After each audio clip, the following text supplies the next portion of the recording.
Aujourd'hui, je vais vous présenter des titres automnales qui pourraient correspondre à une période telle qu'Halloween. Ce sont des titres que l'on pourrait considérer comme de la douce épouvante. Alors, il y aura un ou deux titres un petit peu trash, mais le reste, c'est vraiment de l'horreur d'ambiance. Donc, je vous laisse avec la vidéo.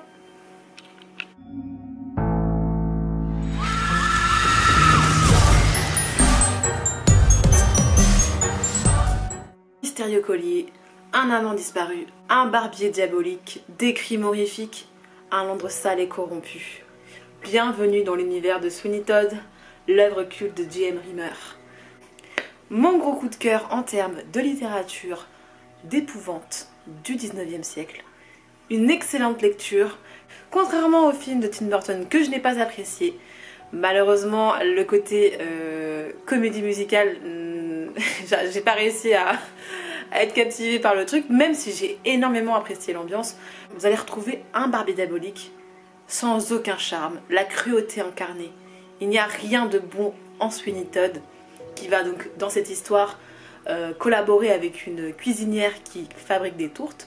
Et Sweeney Todd, étant barbier, va détourner une partie de ses clients en les assassinant pour les transmettre à travers un sous-sol vers la cuisine de madame. Donc là, ça va être un mélange de plusieurs histoires, donc forcément l'histoire de Sweeney Todd, mais aussi l'histoire de cette mystérieuse jeune femme, l'histoire de la disparition de ce collier.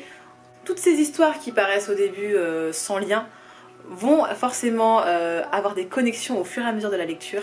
C'était une lecture hyper agréable, bien écrite. J'ai carrément adoré l'ambiance de ce roman avec une atmosphère victorienne, avec un Londres corrompu, le mélange entre le miséreux et le sublime qui est propre au 19e siècle, l'hypocrisie des mœurs, etc. etc. À la base, ce roman est sorti sous forme de feuilleton, écrit par un auteur anonyme, qui a été par la suite retrouvé par un autre auteur qui a mis ce récit en avant, récit qui a inspiré énormément d'œuvres et qui s'est inspiré de faits réels. Bref, un gros coup de cœur. Un autre auteur oublié du fantastique du 19e siècle qui a été réédité par Finitude. Vous allez avoir, je crois, 6 ou 7 nouvelles. Et en fait, cet auteur, ce qui est assez intéressant, c'est qu'il a apparemment créé le policier fantastique. Donc c'est super cool, je suis contente d'avoir découvert cet auteur. Et vous allez avoir des nouvelles qui sont assez courtes. En fait, on va voir qu'il est influencé par Edgar Allan Poe dans ses récits, et je crois que c'est même dit. Et je trouve que quasiment toutes ces nouvelles pourraient être illustrées dans des Tales from the Crypt. Je trouve que c'est une ambiance tellement similaire à ce que vous pouvez trouver dans les Tales from the Crypt, et donc c'est très agréable à lire, c'est très appréciable. Si vous aimez vraiment les ambiances 19e fantastiques, ce titre est fait pour vous. En plus, je trouve que la couverture est un argument absolument appréciable. Alors, j'ai oublié de vous préciser certains thèmes qui pourraient peut-être vous intéresser dans ce livre. Donc vous allez avoir un automate hanté, un pendule avec un homme pendu à la place du coucou qui a l'air de faire très plaisir à son détenteur. Vous allez avoir une histoire avec de la phrénologie, donc l'étude des crânes, qui était une science fut un temps. Une créature mystérieuse qui étrangle les gens dans la rue et qui a une écriture absolument parfaite. Une main possédée, une compagnie de suicide assisté. Bref, beaucoup d'histoires qui, somme toute, sont très curieuses. Si vous voulez découvrir l'un des premiers, si ce n'est le premier récit policier, il a été écrit par Edgar Allan Poe et c'est Double assassinat dans la rue Morgue. C'est un tout petit récit, extrêmement intéressant, franchement très surprenant. Je vous le conseille aussi, c'est très bien fait. Honnêtement, c'est très bien fait. Daphné du Maurier qui est l'autrice qui a permis à Hitchcock de faire le film Les Oiseaux. La nouvelle Les Oiseaux n'est pas du tout pareil que le film. En fait, Hitchcock s'est inspiré du concept, a créé complètement autre chose, mais l'histoire que vous allez avoir n'est pas du tout la même. Vous allez avoir un homme qui, après le décès de sa femme il y a 3 ans, observe le pommier de son jardin et découvre avec horreur que celui-ci a une forme curieuse et il devient complètement obsédé par cet arbre. Et on va voir qu'il y a des liens avec sa relation avec sa femme. Ce qu'on peut remarquer avec Daphné du Maurier, c'est que son horreur se fait plus insidieuse, le fantastique est à peine étranger au réel, et c'est pour ça que j'ai voulu l'ajouter à cette liste de douces horreurs. Et donc là, sans transition, je vous présente un de mes auteurs japonais préférés. Là, ce que je vais vous présenter, ça va être un auteur avec 2 titres, ça va être Rompo Edogawa. Donc Rompo Edogawa, c'est un auteur qui a écrit dans les années 30 principalement. Et c'est un auteur japonais qui a plus ou moins créé le mouvement Eroguro. Donc ça va mélanger le macabre, le sensuel. Il va lier les deux et ça peut rendre quelque chose d'assez perturbant, hein, il faut se le dire. Là, vous allez avoir un recueil avec plusieurs nouvelles, donc 5 nouvelles. Ma préférée étant La chaise humaine. Ah franchement, à la fin du récit, j'avais un frisson d'horreur. C'était excellent. C'était une nouvelle excellente. Je vous la conseille fortement. Donc c'est tout en subtilité, parfois un peu moins. Donc je vous le conseille, c'est très très bien. Et le dernier livre que j'ai lu en date, La bête aveugle. Donc ça va être un homme qui va être obsédé par une actrice. Donc toujours dans Rompo Edogawa, c'est toujours des hommes obsédés par des femmes, des hommes riches, donc qui peuvent tout se permettre pour réaliser leur obsession, il faut le savoir. Mais c'est toujours très intéressant. Donc là vous allez avoir un aveugle qui ne supporte pas sa condition, qui est obsédé donc par une femme et qui dans sa cave a construit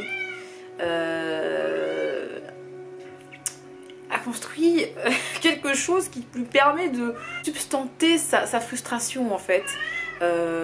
C'était abominablement bien décrit. J'avais envie en même temps de voir ce que c'était, en même temps j'avais envie de fuir. En fait il est obsédé par le toucher. Il est obsédé par le toucher. C'est pas forcément l'acte sexuel en soi, c'est plus le toucher de quelque chose qu'il ne pourra jamais voir en fait.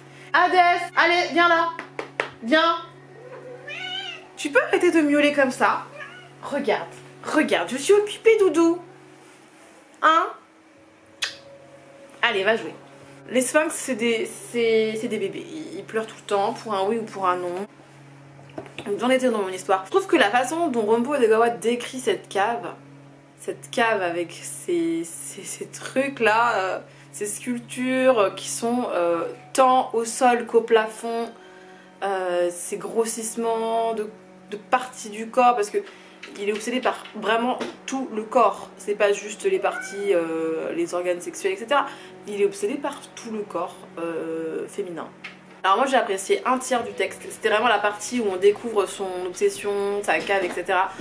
À partir d'un moment ça part dans quelque chose d'assez redondant, je sais qu'à un moment le récit me paraît un petit peu redondant, mais rien que pour l'expérience d'avoir lu la première partie, je trouve que ce récit vaut le coup. Hadès, viens là. Moi je suis habituée à t'entendre mais c'est bon maman.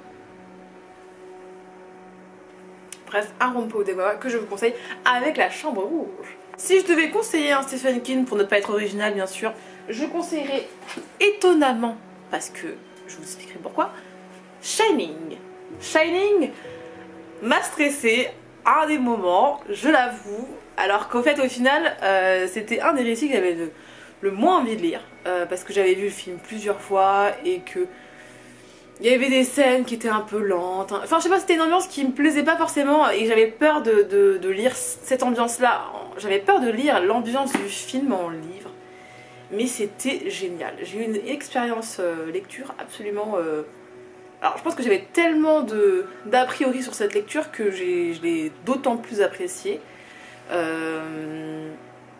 C'était trop cool et j'adore la face. En fait j'aime bien le storytelling de cette histoire. J'avais vu un documentaire sur Stephen King, vite fait sur Arte je crois. Il est évident de noter que Stephen King s'inspire de lui-même, comme beaucoup d'auteurs, pour créer ses personnages.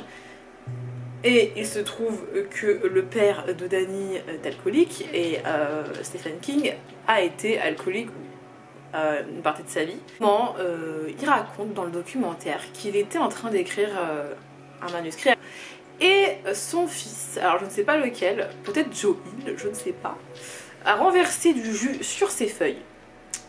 Et là, il a pété une durite Et il a ressenti pour la première fois l'envie de tuer un de ses enfants. En gros, il a eu ce ressenti-là et il a essayé de le retranscrire dans ce livre, puisqu'il y a une relation extrêmement malsaine et ambiguë, amour-haine, entre Danny et son père. Donc je trouve ça très intéressant. C'était une belle lecture et je vous le conseille. Un autre classique dans le genre, horreur plutôt dans l'ambiance, ça va être Rosemary Baby. Donc là, un bébé pour Rosemary, écrit par Ira Levin. C'est vraiment une horreur latente, c'est-à-dire que c'est pas, voilà, c'est plutôt, voilà, c'est un peu comme Daphné du Maurier, vous voyez, c'est une ambiance, c'est de la psychose, c'est de la manipulation, c'est du doute. Pour ceux qui n'ont pas eu l'occasion de découvrir le film, je vous résume rapidement l'histoire. Donc, vous allez avoir un jeune couple qui décide de s'installer à New York, donc Rosemary et son mari Guy. Guy qui est un acteur qui souhaite devenir connu. Donc l'immeuble est très convoité, c'est vraiment quelque chose d'assez grandiose. L'installation se fait, ils emménagent et Rosemary tombe enceinte. Super! Mais elle se rend compte très rapidement que ses voisins sont vraiment trop intrusifs. S'ensuit une forme de paranoïa, de psychose. Il y a quelque chose qui la rend mal à l'aise et à savoir si ce qu'elle ressent est vrai ou pas en fait. La question est là. Que se passe-t-il dans cet immeuble en fait? Et c'était super cool, hein, avec des thèmes... forcément la secte et les sorcières. C'est pas très long, c'est une édition trop mignonne puisque c'est les éditions que j'ai lues, comme on les aime. C'est un livre qui sent bon et je vous le conseille. Si je devais vous conseiller un conte interdit parmi tous ceux que j'ai lus, j'en ai pas lu énormément mais j'en ai lu assez pour me faire une idée de si j'avais envie de continuer ou pas, et je ne continuerai pas les contes interdits parce que c'est vraiment tout l'un tout l'autre. Mais j'ai eu un énorme coup de cœur, c'était mon premier conte interdit, c'était Peter Pan. Peter Pan, mais qu'est-ce que c'était bien. Donc ça va être des réécritures de contes de façon horrifique, hein, bien sûr.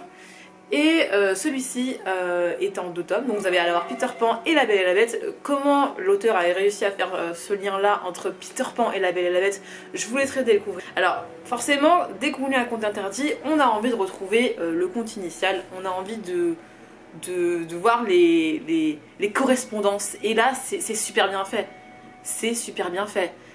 Crochet, c'est un policier en perdition qui s'est fait manger la main par un cannibale. Wendy, c'est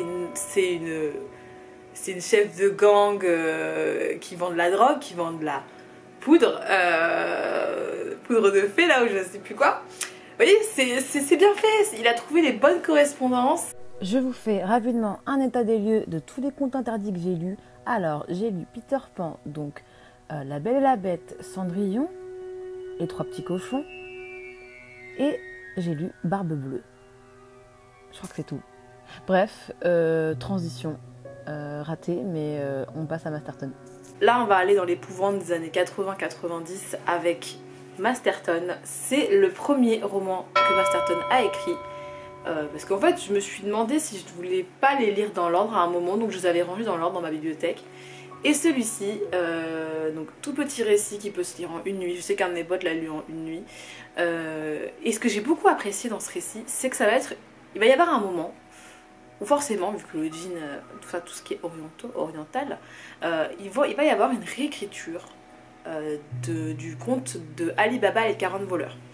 Alors c'est vrai que ça pourrait s'apparenter à un conte interdit. Concrètement, celui-ci, j'ai beaucoup apprécié cette réécriture qui, avec mon pote, on s'est demandé même si c'était pas la vraie légende, quoi. Tellement il a bien construit son récit.